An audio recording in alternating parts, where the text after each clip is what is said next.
Beverly Hills Plastic Surgery Podcast. I'm Dr. Millicent Rovelo, and I'm here with my very well coiffed and very well groomed and dressed co-host, Dr. Jay Calvert. How are you? I'm coiffed. You are, because with these headphones on, your hair looks way better than mine does. Mine kind of gets uncoiffed. You know, I think what it is it's separate pressure points. And when you put on you've got a lot of like big hair stuff going on, and then when you put the headphones on, your hair like fights back. It's like a protest. It just says, I'm not going in there. It really does not like being told what to do. It likes to do its own thing. Absolutely. But that's neither here nor there, neither here nor there. Moms can make jokes too. Is that a mom joke? That's a mom joke. Oh my God. I can't even imagine what the mom jokes are, but I've got some good dad jokes. But today specifically, what we are here to talk about is the SMAS. We have done a lot of talk recently, a lot of podcasts about facelifts, specifically the deep plane facelift. We've been talking about that sort of ad nauseum, as has the rest of the country, it seems like. But really what it comes down to is the SMAS. Dr. Calvert, what is the SMAS? The SMAS is an anatomic structure that was identified by Mitz and Peyroni, which are two plastic surgeons from Paris, one of which I had the distinct pleasure of hanging out with in Berlin on a facelift panel. And the SMAS is an acronym for the Superficial Muscular Aponeurotic System. It is this layer of fascia. So if you're looking at the anatomy of the face and you're doing a cadaver study or something like that, you have the skin, which is obviously what we see on the surface. Below that, you have a layer of subcutaneous tissue or fat, very thin layer. Well, some people have thicker layers. And then below that, you have this SMAS layer, superficial musculoaponeurotic layer. And it is a cover sort of for all of the deeper structures under the face, all of the structures that are very important. This includes muscles, it's nerves, it's all of the things that we really want to protect. And this is a protective layer, but it is also a strength layer. And it goes all the way from the top of the forehead down to the bottom of the neck and goes through various, sort of different changes, but it's all one connective layer. Yeah, I mean, it's contiguous with the platysma muscles, which gives you those bands in your neck. So when we're dealing with the SMAS for a facelift, we're talking about either the mobile SMAS, which is where we kind of do the deep plane facelift, or the fixed SMAS, which is the fascia over the parotid gland. Kind of closer to your ears. Yeah. So, and like that's the thing is we've done all different kinds of SMAS facelifts. I've always talked about Dan Baker and a SMASectomy. Jack Owsley taught me how to do the SMAS flap, and same with Bruce Cannell. I spent a lot of time in Santa Ana on Fruit Street with Bruce Cannell learning the SMAS flap with him. And now I've kind of come around to like I'm a deep plane guy. I like it. And I did deep plane facelifts. You're not even going to believe this. I did a deep plane facelift first in 1997 in my resident clinic on a patient in Pittsburgh who worked right in Shadyside.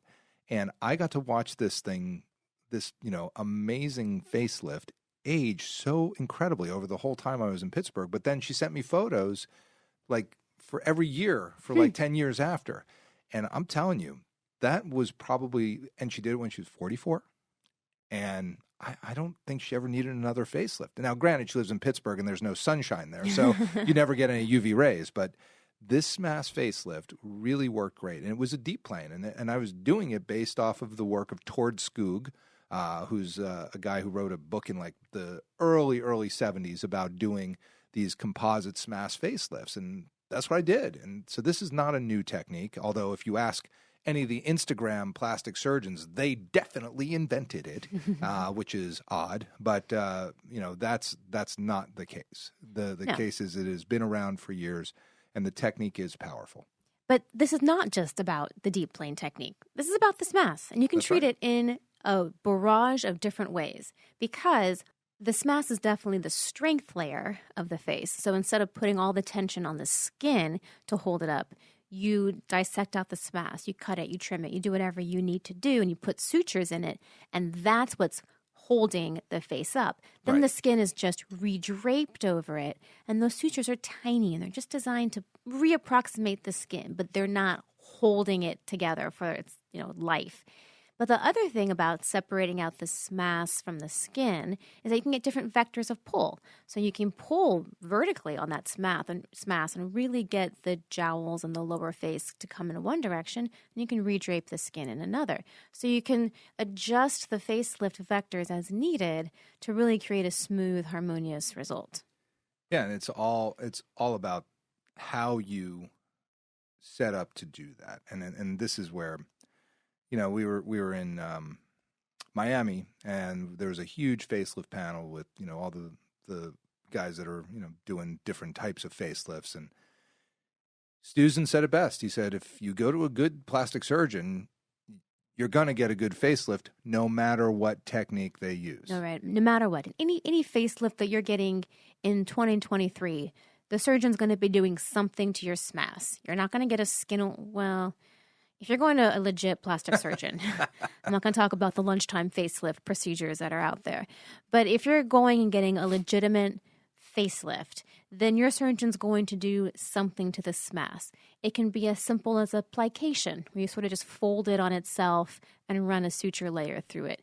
It can be a SMASectomy, where you take a strip out and then suture it together in the vector that you want. Or it can be the deep plane, where you actually enter it a little bit farther out towards the mouth, go under it, get closer to the jowls where you need more of a lift, and pull it up from there. You can do a SMAS flap, where you divide it and go in different vectors. All kinds of things that you can do with the SMAS. So the deep plane is not a brand new novel idea. It's just a way of treating the SMAS. Absolutely. I mean, there was one panelist in Berlin who showed about 12 facelifts. He said, I guarantee, and I don't know what you get for the guarantee because it didn't work. He goes, I guarantee you cannot tell which of these facelifts were SMAS plication and which ones were deep plane. And he would show them, and he'd say, okay, which one's this? And I'd be like, that's a plication. And he'd be like, okay, it's plication. I bet nobody could do that. I got it right. And what about this one? I go, that's a deep plane. Yep. Oh, and this one's a deep plane, but you can't tell the difference. I could totally tell the difference because I know what to look for. You know what to look for, but I'm sure they were all great results. They were great results. They were spectacular, but I could tell the difference in technique because I'm a plastic surgeon. Right. I'm a, it's irrelevant that you could tell the difference because the patients all looked awesome. Great. Right. And so the technique isn't what you're buying. You're buying a plastic surgeon that gets beautiful results, and that's what you want. They hide the scars. They make it so that you don't look like you've had a facelift. And there are so many good plastic surgeons doing these operations that you can get it done, where you live typically. Does it help to go to somebody that's doing a lot of these? Absolutely. Yeah. Absolutely. I mean, there's no substitute for experience. And you want to see a lot of before and afters on their website that you go, these people look really normal and great. Right. And there's a big difference between doing a facelift on a 65-year-old and a 45-year-old. There are two totally different operations.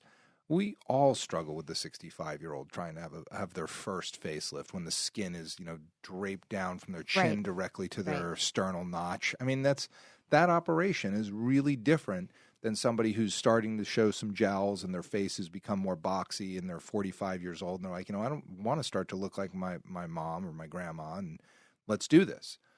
Two different situations. Totally different, two totally different results. Yeah, and everybody who does facelifts will tell you that those are two different operations, and they'll also say that it's much harder the longer you wait. So much harder. Yeah. Sometimes those patients need two. They'll need the first one, and then if they really want to get it cleaned up, they may have to come back in a year or two and get a little more skin removed. Yeah. So that's another plug for why you should do your facelift early. Well, there was a guy who basically did facelifts on 60 and 70-year-olds because of where he lived in Florida, and he said he just tells them at 1 year he's going to clean up their skin. He just kind of includes it in the price. He's like, it's not going to be perfect. Your skin's ruined. You live in Florida. It's like trying to lift shoe leather. And this isn't going to, it'll be good. It's going to be really good.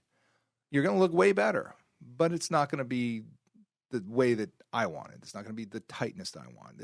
Like you have to recognize that there's a limit to the anatomy. And if you pull too hard, you get wide scars.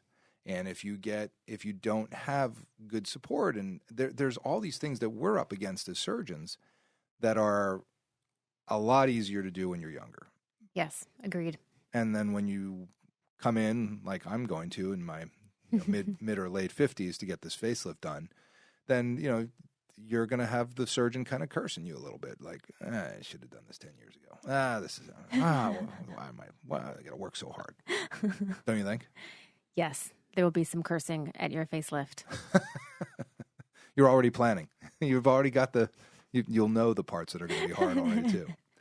Well, and that's it. So, I got to hang out with Vladimir Mitz in Berlin. I got to talk to him, and we went to the director of the meeting's house for dinner, which was really great with all sort of the foreign faculty. There were only 2 Americans there, me and Dr. Melinda Hawes, who's the president of the Aesthetic Society right now. And then everybody else was from Brazil and from Paris and, all around the world. It was great. But Vladimir and I got to talking, and when I got there, I said, I need to get a picture with you because I want a picture with a living legend. And he had his blue outfit on, and he looked awesome. Like, the guy's a total stud. Like, he's stylish and cool, and, he was there with his, amazingly articulate, girlfriend from Greece, and who's an actress, and like, he's just super cool. So he, and then we talked over dinner, and at the end of dinner, he goes, I need to get a picture with you because I want a picture with a future legend. And I was like, I said, I'll take that. So we got pictures. It was super fun. And he just is, he's such a big thinker, and he's done so much for, plastic surgery and for people's self-esteem. And we talk about facelifts a lot, like, oh, this is like something you need to do because like you're getting old. It's something you need to do for your self-esteem, for your self-confidence, for how you feel about yourself, for how you respond to the world. I mean, the effects of a facelift are so powerful for people that I think that gets lost in the mix of just the fact that people do that. Right, because how many times do you hear, I don't recognize the face that I see in the mirror, or how I feel on the inside does not match that person that I see in the mirror. There's a disconnect between how people feel about themselves and then how they are viewed or how they view themselves on the outside. And the facelift is really helpful at sort of making those two better harmony. Yeah, and we don't talk about that. We talk about, oh, they look great. Oh, they look awesome. What it does for their soul is it's so powerful. Right. I mean, we see it all the time. I wanted to study this. I think I've talked about it on here before, and the IRB at UCI basically sent me a letter. You're saying that facelifts are healthy for people. And I said, that is what I'm saying. Yes. Because my patients would lose an average of 10 pounds. They would travel more. They had more social interactions. They earned more money if they were working in a sales job. For sure. All these things radically changed, and that's good for you to feel good about yourself and to live a more healthy lifestyle and to try to match your behavior to the face that you see. And I'm always so disappointed that what we do gets broken down to like, oh, they look great. Right. It's not about that. It's more than that. It's sure. way more. And for people to not understand that is unfortunately a shame, because we see a lot of people like, oh, I want to grow old gracefully. I want to do this. I want to do that. It's like, okay, you can do that, but why not look awesome? Why not, and maybe they think that does look awesome, so that's good for them. That's great. And then you're perfect. You've done it. But if you're looking and saying like, I don't like these bands, I don't like these jowls, I look like my grandmother. Why?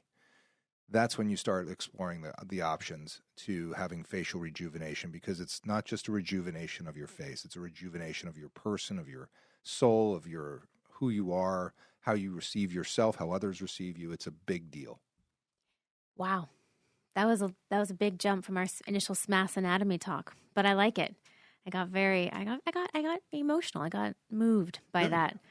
So, straight from a future legend, this is the Beverly Hills Plastic Surgery Podcast, coming to you from the 90210.